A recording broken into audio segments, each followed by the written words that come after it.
Hello friends, तो episode की starting में हमें एक मार्केट का सीन दिखाया जाता है जहाँ पे एक बंदा किसी दुकानदार को परेशान कर रहा होता है। और जो दुकानदार होता है वो बहुत गुस्से में बोलता है, ओए छोटे बच्चे, तुझे मरना है क्या? वो लड़का बोलता है, तुम मेरा कुछ नहीं बिगाड़ सकते, इतनी तुम्हारी औकात नहीं। वो दुकानदार बोलता है, तू तो गया, इतना बोल के अटैक कर देता है। वो लड़का बोलता है, मुझे पता है तुम वही मार्शल आर्टिस्ट हो जिसने क्यूबा फैमिली को ख़त्म किया था।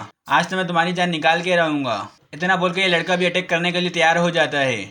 फिर हमें खून की छींटें दिखाई जाती हैं और फिर हमारा मेन कैरेक्टर जिसकी मौत हो जाती है, वो बंदा ये देख के बिल्कुल हैरान हो जाता है कि ये कैसे मर गया। और फिर वो वहाँ से भागने लग जाता है। उसके पीछे लोग चिल्ला रहे होते हैं, इसको पकड़ो, उसने किसी को मार डाला है, और ये भाग रहा है यहाँ से। फिर हमें उसकी डेड बॉडी दिखाई जाती है जिसमें कोई पावर आ रही होती है। और फिर वो अचानक से वापस जिंदा हो जाता है और कहता है, ये क्या, बहुत दुख रहा है। फिर ये लड़का बोलता है, मुझे दर्द तो हो रहा है लेकिन मेरी पावर भी बढ़ चुकी है और मैं वापस जिंदा भी हो चुका हूँ।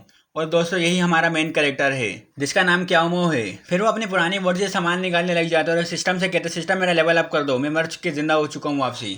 फिर इसको सिस्टम इसकी विंडो दिखाता है जिसमें इसकी जो डेड रेटिंग होती है वो सी में पहुंच चुकी होती है। और इसकी जो रिवाइव लिमिट होती है वो एक हफ्ते में 5 बार ये मर के जिंदा हो सकता है। और अगर इसको किसी स्किल को इंक्रीज करना है तो इसको 5 पॉइंट्स देने होंगे। और जो भी इसके पास पॉइंट्स बचे हुए हैं वो 20 पॉइंट हैं। इसके अलावा इसके पास एक इमोर्टल पंच स्किल है जो कि मिस्ट्री की बिगिनर लेवल पर है 100%। फिर हमारा मेन कैरेक्टर बोलता है, ये क्या, मैं तो इतना जल्दी सीवी लेवल में पहुंच गया और उसके अलावा मैंने इतनी जल्दी बिगिनर लेवल की इमोर्टल पंच भी मास्टर कर लिया। फिर वो बोलता है, रुको, मेरे ख्याल से सिस्टम को यूज़ करने का यही तरीका है कि सिस्टम पॉइंट लेता है और स्किल को इंप्रूव कर देता है। और अगर मैं इसको 5 पॉइंट्स और दूँ और जो बिगिनर लेवल का इमोर्टल पंच के जो लेवल है उसको मैं बढ़ा दूँ, क्योंकि मेरे पास 20 पॉइंट अभी भी बचे हुए हैं। क्या हम ट्राई करते हैं कि इमोर्टल पंच का लेवल बढ़ा दे, मगर सिस्टम कहता है कि हमारी तरफ से इसको मिक्स कर दिया गया है। मेन कैरेक्टर बोलता है, ये क्या, इसका मतलब मुझे बार बार वापसी मर के जिंदा होना पड़ेगा। फिर हमारा मेन कैरेक्टर बोलता है, चलो ठीक है, मैं वापसी उसी बंदे के बाद ट्राई करके चेक करता हूँ जिसने क्या उस फैमिली को खत्म किया था। वैसे भी वो सीक्रेट मेंबर है मार्शल आर्ट सेक्शन का। हमें उस बंदे का घर दिखाया जाता है जो कि बहुत ही टूटा फूटा होता है। वो किसी को लेटर लिख रहा होता है। लेटर में बोलता है, मास्टर, मैंने किसी बच्चे को मार डाला। वो कह रहा था कि मैं क्यूआई फैमिली का रिवेंज लेने आया हूँ, लेकिन हमने तो क्यूआई फैमिली को पूरे तरीके से मार डाला था,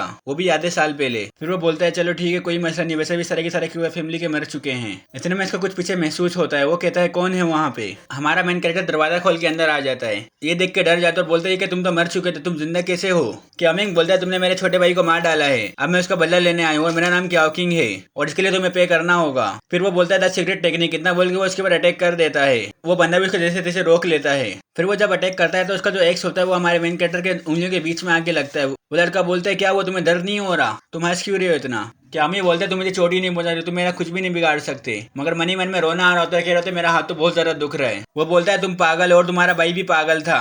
फिर वो अपने ब्लेड को निकालने की कोशिश करता है उसके हाथ से, मगर उसका जो ब्लेड होता है वो फंस चुका होता है, निकल ही नहीं रहा होता। हमारा मेन कैरेक्टर दूसरे हाथ से उसके ऊपर पंच मार लेता है और कहता है, मैं तुम्हें नहीं छोड़ूंगा। वो बंदा पीछे ताकि बोलता है, तुम लीकिंग हो, तुम अपने भाई से अलग हो और मैं देख सकता हूँ कि तुमने बहुत ज्यादा मुश्किल ट्रेनिंग की है मार्शल आर्ट्स के लिए। फिर वो बंदा बोलता है कि मैं पहले तुम्हारे साथ मजाक कर रहा था लेकिन अब मैं सीरियस होकर मारूंगा। इतना बोल के वो उसके ऊपर अटैक कर देता है। फिर हमें 5 मिनट बाद का सीन दिखाया जाता है जहाँ पे हमारे मेन कैरेक्टर को वो बंदा इतनी जोर से पंच मारता है कि वो हवा में उड़ते हुए जा रहा होता है और इस पंच से क्यों केंग की भी डेड हो जाती है। फिर वो बंदा बोलता है, बाकी मैं हीरो था जो अपने भाई के लिए बदला लेने के लिए आ गया बिना किसी अपनी जान की परवाह किए। फिर वो बंदा बोलता है कि मुझे मास्टर को लेटर लिख लेना चाहिए कि यहाँ पे क्या क्या हुआ है, लेकिन इतने में इसके ऊपर कोई अटैक कर देता है वापसी। और ये भी हमारा मेन कैरेक्टर होता है जो कि वापसी रिवाइव हो चुका होता है। हमारा मेन कैरेक्टर बोलता है कि तुम्हारी हिम्मत कैसे हुई मेरे भाई को मारने की, अपने हाथ खड़े कर दो और मुझे अपने आप को मारने दो। वो बंदा बोलता है, ये क्या, तुम वापसी आएगा, तुम जितने भी आ जाओ मैं तुम सबको मार दूंगा। इतना बोल के वो वापसी इसके ऊपर अटैक कर देता है। फिर हमें घर से डिशुम डिशुम डिशुम डिशुम की आवाजें आ रही होती हैं। फिर हमें इस बंदे को दिखाया जाता है जिसके मुंह से खून निकल रहा होता है और वो भी हड़बड़ाया हुआ होता है और बोलते हैं, कितने सारे हैं, मैं एक को मारता हूँ दूसरा आ जाता है, एक को मारता हूँ दूसरा आ जाता है। और आप पिक्चर में भी देख सकते हैं कि कितने सारे बंदों को उसने मार दिया है। और फिर हमें वापसी मेन कैरेक्टर को दिखाया जाता है जो कि वापसी रिवाइव हो चुका होता है और उसी बंदे के पीछे छुपा हुआ होता है। और उसका सिस्टम मुझे बोलता है कि आपको जो ड्रेड रेटिंग है वो डी हो चुकी है और आपके स्किल पॉइंट्स भी 6 हो चुके हैं जो कि आपको अवार्ड में मिले हैं। और आपके जो पॉइंट बचे हुए हैं, जो रिमेनिंग पॉइंट्स हैं, वो आपके 31 है। और आपके जो 7 डेज की रिवाइव लिमिट है उसमें से आपने 4 यूज कर लिया, आपकी एक ही बाकी है बस। और अगर आपको किसी भी स्किल को इंप्रूव करना है तो आपको 2 पॉइंट्स देने होंगे। मतलब ऐसी बहुत लंबा सीन लिखा होता है। जो कि मेन चीज होती है वो इसका इमोर्टल पंच होता है जो कि मिस्ट्रियल लेवल के इंटरमीडिएट लेवल में पहुंच चुका होता है 40%। हमारा मेन कैरेक्टर बोलता है, मैं 4 बार मर चुका हूँ और अभी मेरी पावर काफी ज्यादा इंक्रीज हो चुकी है और जो मेरा इमोर्टल पंच है वो भी मिस्ट्री लेवल के इंटरमीडिएट लेवल में पहुंच चुका है। फिर हमारा मेन कैरेक्टर सोचने लग जाता है कि मैं फाइट लूं या नहीं लूं, मेरे पास सिर्फ 1 लाइफ बची, अगर मर गया तो पक्का वाला मर जाऊंगा। मगर जब वो उस बंदे को देखते जो कि बिल्कुल थक चुका होता है, फिर हमारा मेन कैरेक्टर बोलता है ये बहुत अच्छा चांस है इसको मारने का, अभी ये बहुत ज्यादा वीक है। मैंने दूसरी तीसरी चौथी लैब में इसको बहुत ज्यादा कमजोर कर दिया है, अभी परफेक्ट चांस है इसको मारने का, बस एक अटैक की देर है। फिर हमें बंदे को दिखाया जाता है जो कि मेन कैरेक्टर को देख के बोला था सारे बच्चे एक ही जैसे हैं, बस इनके अंदर जो पावर है उनका ही डिफरेंस है, वरना सारे बच्चे एक ही जैसे लग रहे हैं। और जो भी पहला मारता है जो दूसरा बंदा आता है उससे ज्यादा स्ट्रांग होता है, पता नहीं क्यों। और मेरे अंदर अब इतनी भी ताकत नहीं बची कि मैं किसी और से भी लड़ सकूं, और अब ऐसा ना हो कि कोई और भी आ जाए। फिर हमें एक आवाज आती है कि मैं यहीं पर हूँ, और वो कोई और नहीं हमारा मेन कैरेक्टर होता है जो कि मूर्ति पर खड़े हो जाता है। उसको देख के इस बंदे के छक्के छूट जाते हैं, काम जाता है पूरा का पूरा।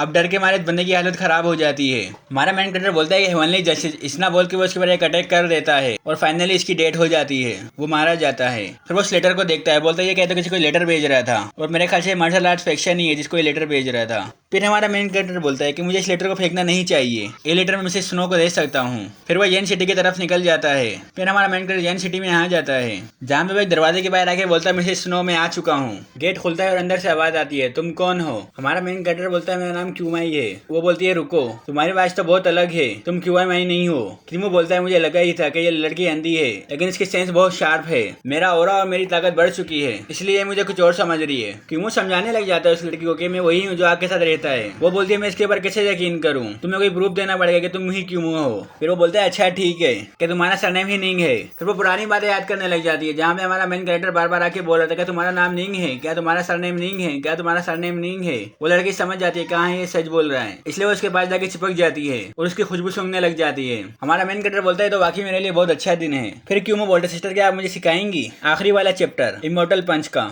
मिसेस स्नो बोलती है तुम अपने परों को इतना नहीं उड़ाओ कि बाद में बहुत जोर से गिरना पड़े, अगर तुम सच्ची में वो सब सीखना चाहते हो तो तुम्हें और भी और चाहिए होगा उसको सीखने के लिए, और स्ट्रेंथ भी। ये सब चीजें तुम्हें कुछ सालों में मिल जाएंगी एटलीस्ट। क्रीमो बोलता है सिस्टर आप मुझे सिखा दे, मैं आपकी फैमिली का बदला लूंगा, बस आप मुझे एक बार इमोर्टली वाला पंच सिखा दें और मैं पूरी क्यूआ फैमिली का बदला लूंगा उनसे जिन्होंने इसको खत्म किया है। फिर मिसेस स्नो क्यूमो का हाथ पकड़ लेती है और बोलती है इधर आओ, तुमने क्या सीखा है मुझे बताओ। इतना बोल के वो उसका हाथ पकड़ के वहाँ पे हाथ टच करने लग जाती है।